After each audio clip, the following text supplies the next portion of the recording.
ಸ್ನೇಹಿತರೆ ನಮಸ್ಕಾರ. ವಿಡಿಯೋ ಸೆಷನ್ಗೆ ಸ್ವಾಗತ. ನಾನು ಲಾರೆನ್ಸ್ ಸರ್. ಸೊ ಈ ಒಂದು ವಿಡಿಯೋ ಸೆಷನಲ್ಲಿ 6th ಎಮ್ BComಗೆ assessment of non individuals and filing of ಐಟಿಯಾಸ್ ಚಾಪ್ಟರ್ಗೆ ಸಬ್ಜೆಕ್ಟ್ನಲ್ಲಿ ಡಿಪ್ರಿಸಿಯೇಷನ್ ಚಾಪ್ಟರ್ನ ಒಂದು ಪ್ರಾಬ್ಲಮ್ ಮಾಡೋಣ ಬನ್ನಿ. ಅಂದರೆ ಪ್ರಾಬ್ಲಮ್ ಈ ರೀತಿ ಇದೆ. A block of a set consist of 3 machines. ಇಲ್ಲಿ ಮಷಿನ್ ಅಂದಾಗ ಇದು ಪ್ಲಾಂಟ್ ಅಂಡ್ ಮಷಿನರಿ ಅಂತ ಅಸಂಪ್ಷನ್ ಮಾಡ್ಬೋದು. whose WDV on 1/4/2024 was 2 lakhs rupees. On 10/8/2024, a new machine of the same block was purchased for 50,000 and another machine was purchased on 3/2/2025 but put to use on 25/4/2025, costing being 40,000 rupees. The first 3 machines were sold on 15th December 2024 for 1,50,000. The rate of depreciation for all the above machines was 15% per annum. Find the value of WDV of the block of machine on 1/4/2025 ಅಂತ. ಸ್ನೇಹಿತರೆ, ಈ ಒಂದು problem ಅಲ್ಲಿ ನಮಗೆಲ್ಲ machine ಬಗ್ಗೆನೇ ಮಾತಾಡ್ತಾ ಇರೋಂಥದ್ದು. So ಸ್ಟಾರ್ಟಿಂಗಲ್ಲಿ opening WDV ಕೊಡ್ತಾರೆ. ಈ ಒಂದು ಬ್ಲಾಕಲ್ಲಿ ಸ್ಟಾರ್ಟಿಂಗಲ್ಲಿ 3 ಮಷಿನ್ ಇದ್ದಾವೆ. ಸ್ಟಾರ್ಟಿಂಗಲ್ಲಿ ಹೇಳ್ತಾನೆ a block asset consist of 3 machines ಅಂತ. 3 ಮಷಿನ್ ಇದ್ದಾವೆ. ಅದರ WDV ಬಂದ್ಬಿಟ್ಟು 2 lakhs rupees. Opening WDV 2 lakhs rupees ಕೊಟ್ಟಿದ್ದಾರೆ ಇಲ್ಲಿ. ಮುಂದೆ ಹೋದಂಗೆ on 10th August 2024 a new machine of the same block was purchase for 50,000 rupees. ಅಂದರೆ ಅವನು 8ನೇ ತಿಂಗಳಲ್ಲಿ, ಆಗಸ್ಟ್ ತಿಂಗಳಲ್ಲಿ 10ನೇ ತಾರೀಕು ಆಗಸ್ಟಲ್ಲಿ ಒಂದು 50,000 ಒಂದು ಮಿಷನರಿನ ಸೇಮ್ ಬ್ಲಾಕ್ ಮಷಿನ್ನ ಪರ್ಚೇಸ್ ಮಾಡ್ತಾರೆ. ಸೊ ಮೊದಲು 3 ಮಿಷನರಿ ಇತ್ತು, ಒಂದು ಸರಿ 4 ಮಿಷನರಿ ಆಯಿತು, ಆಯ್ತಲ್ವಾ? ಅದ್ರ ಬೆಲೆ ಬಂದು 50,000 rupees. And another machine was purchased on 3rd February 2025. ನೋಡಿ, ನಮ್ಮ ಪ್ರೀವಿಯಸ್ ಇಯರ್ ಎಂಡ್ ಆಗೋದು ಯಾವಾಗ? 31st March 2025ಗೆ. ಒಂದು 2 ತಿಂಗಳು, ಹೆಚ್ಚು ಕಮ್ಮಿ 2 ತಿಂಗಳು ಹಿಂದೆ, 2 ತಿಂಗಳಲ್ಲಿ, ಲಾಸ್ಟ್ 2 ತಿಂಗಳಲ್ಲಿ ಏನು ಮಾಡ್ತಾರೆ, ಇನ್ನೊಂದು ಮಷಿನ್ನ ಪರ್ಚೇಸ್ ಮಾಡಿದ್ದಾರೆ. But put to use on 25/4/2025. ನೋಡಿ, ನಮ್ಮ ಪ್ರೀವಿಯಸ್ ಇಯರ್ 2025 ಮುಂಚೆ ಪರ್ಚೇಸ್ ಮಾಡಿಬಿಟ್ಟಿದ್ದಾರೆ ಅಸೆಟ್ನ.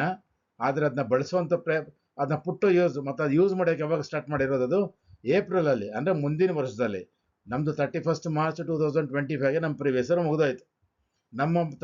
ನಮ್ಮ ಪ್ರೀವಿಯಸ್ ಇಯರಲ್ಲಿ ಒಂದಿನಾನು ಈ ಮಿಷಿನ್ನ ಏನು ಎಷ್ಟಂದರೆ ಕಾಸ್ಟ್ ಬೇಯಿಂಗ್ 40,000, 40,000 ರೂಪಾಯಿ ಕೊಟ್ಟು ಏನು ಮಿಷನ್ ತಂದಿದ್ದಾರೆ. ಇದು ನಮ್ಮ ಪ್ರೀವಿಯಸ್ ಇಯರಲ್ಲಿ ತಂದಿದ್ದಾರೆ, ಫೆಬ್ರವರಿಲೇ ತಂದಿದ್ದಾರೆ. ಆದರೆ ಒಂದಿನಾನು ಯೂಸ್ ಮಾಡಿಲ್ಲ.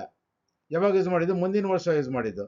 ಒಂದು ವೇಳೆ ನಾವೇನಾದರೂ ಯಾವುದಾದ್ರು ಒಂದು ಅಸೆಟ್ನ, ನಮ್ಮ ಕನ್ಸರ್ನ್ಡ್ ಅಸೆಟ್ನ ಪರ್ಚೇಸ್ ಮಾಡಿ ಈ ವರ್ಷ ಯೂಸ್ ಮಾಡದೆ ಮುಂದಿನ ವರ್ಷ ಏನಾದ್ರು ಯೂಸ್ ಮಾಡಿದ್ರೆ ಈ ವರ್ಷದಲ್ಲಿ ನಾವು ಡಿಪ್ರಿಸಿಯೇಷನ್ಗೆ ಅಮೌಂಟ್ನ ತೊಗೊಳ್ಳೋಬಾರ್ದು, ಡಿಪ್ರಿಸಿಯೇಷನ್ ಕ್ಯಾಲ್ಕುಲೇಟ್ ಮಾಡೋಕ್ಕೂ ಹೋಗಬಾರ್ದು.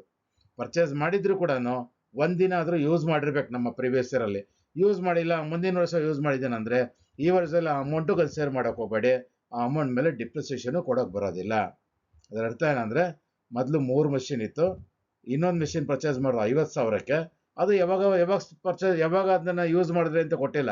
ಪುಟ್ಟು ಯೂಸ್ ಯಾವಾಗ ಅದನ್ನ ಪ್ರಾರಂಭ ಮಾಡಿ ಯೂಸ್ ಮಾಡೋಕ್ಕೆ ಅಂತ ಕೊಟ್ಟಿಲ್ಲ. ಅದರ ಕೊಟ್ಟಿಲ್ಲ ಅಂದಾಗ ನಾವೇನು ಮಾಡ್ಕೊಬೇಕು?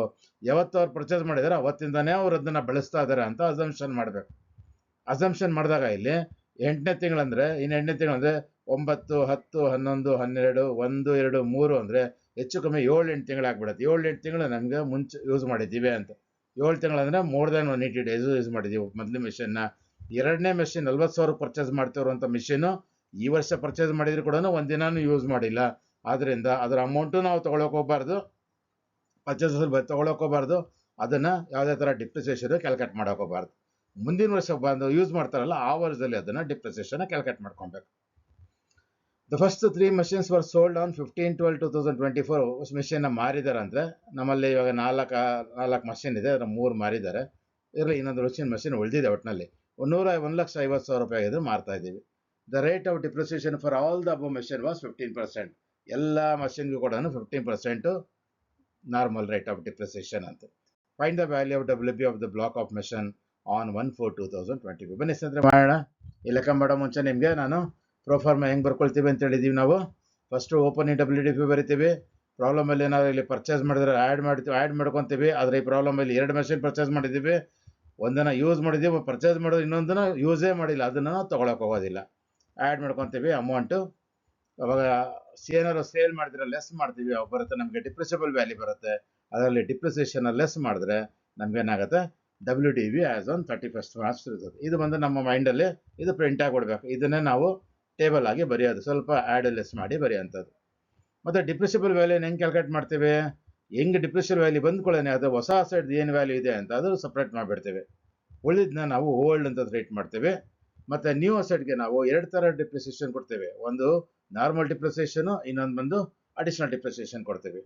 ಪ್ಲಾಂಟ್ ಆ್ಯಂಡ್ ಮೆಷಿನರಿ ಆದರೆ ನಾರ್ಮಲ್ಲು ಕೊಡ್ತೀವಿ, ಅಡಿಷನಲ್ ಡಿಪ್ರಿಸಿಯೇಷನ್ ಕೊಡ್ತೀವಿ.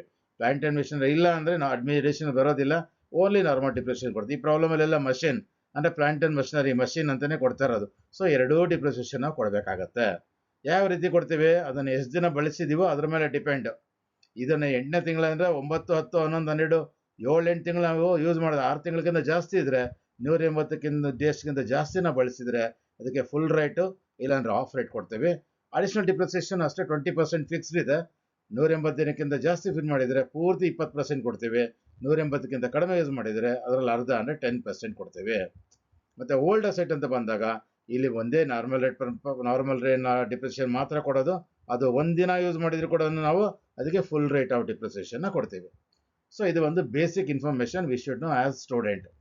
As we are the students we should know these noted points. ಈ ಪಾಯಿಂಟ್ಸ್ ನಂಗೆ ಗೊತ್ತಿರಬೇಕು. ಬನ್ನಿ ಲೆಕ್ಕ ಮಾಡೋಣ ಬನ್ನಿ. ಹಾಗಾದ್ರೆ ಹೆಡಿಂಗ್ ಬರ್ತೀನಿ, calculation of depreciation of plant and machinery. Column ಹಾಕೊಳ್ಳೋಣ. 3 ಕಾಲಮ್ ಟೇಬಲ್ ಹಾಕೊಳ್ತೀನಿ. 3 ಕಾಲಮ್ ಟೇಬಲ್ ಹಾಕೊಂಡು ಮತ್ತೆ ಇದೇ ಪ್ರೊಫಾರ್ಮ ನಾನು ಅವಾಗ ಹೇಳ್ದೆ, ನಾನು ಪ್ರೊಫಾರ್ಮ 1 ನೋಟ್ 1ನಲ್ಲಿ ಇದನ್ನೇ ಇಲ್ಲಿ ಬರೆಯುವಂಥದ್ದು. So particulars, amount and amount columns. ನೋಡಿ ರಿಟರ್ನ್ ಆನ್ ವ್ಯಾಲ್ಯೂ ಏನಾಗಿದೆ ಇಲ್ಲಿ. Return on value opening W ಎಷ್ಟು ಕೊಟ್ಟಿದ್ದಾರೆ, 2 ಲಕ್ಷ ಕೊಟ್ಟಿದ್ದಾರೆ. ಸೊ 2 ಲಕ್ಷ ರೂಪಾಯಿ ಬರ್ಕೊಳ್ಳಿ. ಆ್ಯಡ್ ಏನಿದೆ, ಅಡಿಷನ್ಸ್. ಇಲ್ಲಿ 2 ಪರ್ಚೇಸ್ ಮಾಡಿದ್ವಿ ನಾವು, ಆದರೆ 2 ಪರ್ಚೇಸ್ ಬರೀ, ಯಾಕಂದರೆ ಒಂದು ಪರ್ಚೇಸ್ ಮಾಡಿ ಯೂಸೇ ಮಾಡಿಲ್ಲ. ಇನ್ನೊಂದು 40,000ದ್ದು 50,000 ಮಾತ್ರ ನಾವು ಪರ್ಚೇಸ್ ಮಾಡಿದ್ದೀವಲ್ಲ, ಅದನ್ನು ಆ್ಯಡ್ ಮಾಡ್ಕೊಳ್ಳೋಣ.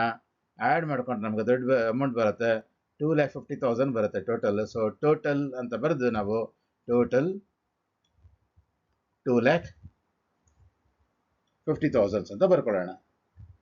ನೋಡಿ 2 ಅಸೆಟ್ನ ಪರ್ಚೇಸ್ ಮಾಡಿರೋದು, ಆದರೆ ಒಂದು ಅಸೆಟ್ನ ತೊಗೊಂಡು ಯೂಸ್ ಮಾಡಿದ್ವಿ, ಡಿಪ್ರಿಸಿಯೇಷನ್ ಕೊಡ್ತಾ ಇದ್ದೀವಿ. ತೊಗೊಂಡಿದ್ದೀವಿ ಆದರೆ ಇವಾಗ ಯೂಸ್ ಮಾಡ್ದಲ್ಲ, ಮುಂದಿನ ವರ್ಷ ಬಳಸಿರೋಂಥದ್ದು.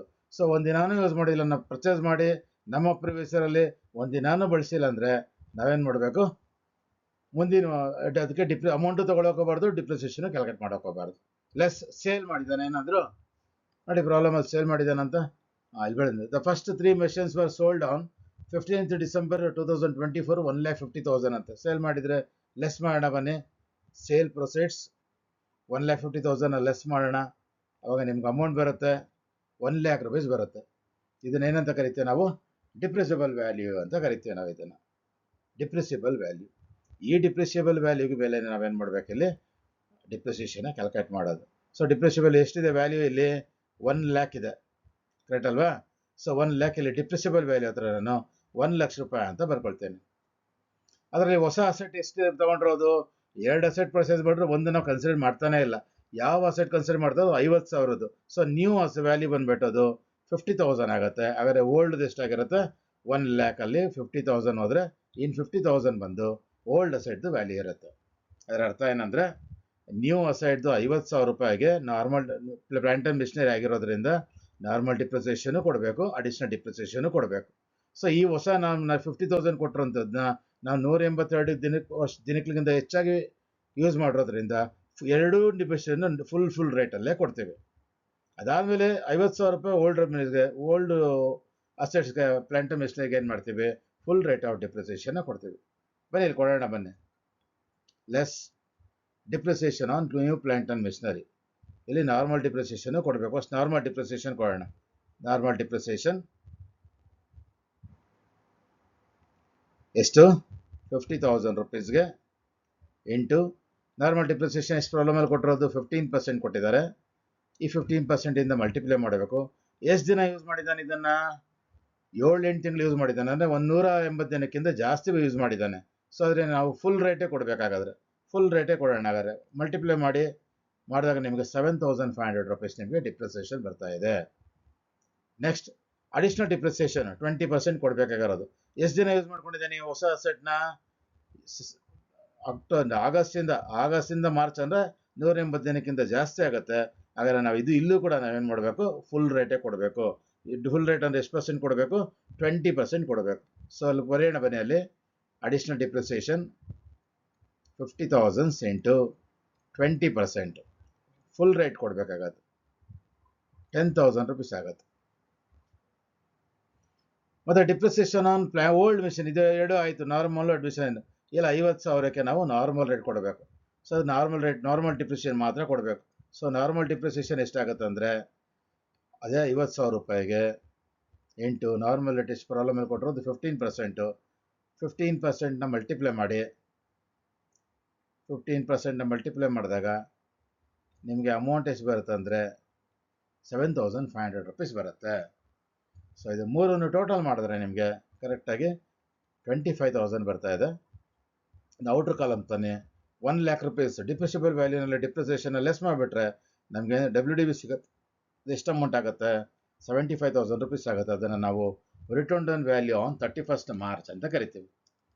ಸ್ನೇಹಿತರೆ, ಈ ಒಂದು ಹಿಂದಿನ ಕಲಿತಂಥ ಪ್ರಾಬ್ಲಮ್ಗೂ ಈ ಪ್ರಾಬ್ಲಮ್ ವ್ಯಾಲ್ಯೂ ಆಡೆಡ್ ಏನಂದರೆ, ಒಂದು ವೇಳೆ ನೀವೇನೇ ಒಂದಕ್ಕಿಂತ ಹೆಚ್ಚಾಗಿ ಯಾವ್ದಾರ ಒಂದು ಅಸೆಟ್ನ ಪರ್ಚೇಸ್ ಮಾಡಿ during the previous year purchase ಮಾಡಿ ಅದನ್ನು ಒಂದಿನಾನೂ ಬಳಸದೆ ಮುಂದಿನ ವರ್ಷ ಬಳಸಿದ್ರೆ ಈ ವರ್ಷ ಪರ್ಚೇಸ್ ಅಮೌಂಟ್ನೂ ತೊಗೊಳಕ್ಕೆ ಹೋಗಬಾರ್ದು, ಅದು ಅಮೌಂಟ್ ಮೇಲೆ ನಾವು ಡಿಪ್ರಿಸಿಯೇಷನ್ನು ಕೊಡೋಕೆ ಹೋಗಬಾರ್ದು ಅನ್ನೋದು ಈ ವ್ಯಾಲ್ಯೂ ಆಡೆಡ್ ಐಟಮಲ್ಲಿ. ಸ್ನೇಹಿತರೆ, ಈ ಒಂದು ಪ್ರಾಬ್ಲಮ್ ನಿಮ್ಗೆ ಅರ್ಥ ಆಗಿದೆ ಅಂತ ಭಾವಿಸ್ತೇನೆ. ಮುಂದಿನ ಸೆಷನಲ್ಲಿ ನಾವು ಮತ್ತೊಂದು ಪ್ರಾಬ್ಲಮ್ನ ಮಾಡೋಣ. ಅಲ್ಲಿವರೆಗೂ ನಮಸ್ಕಾರ.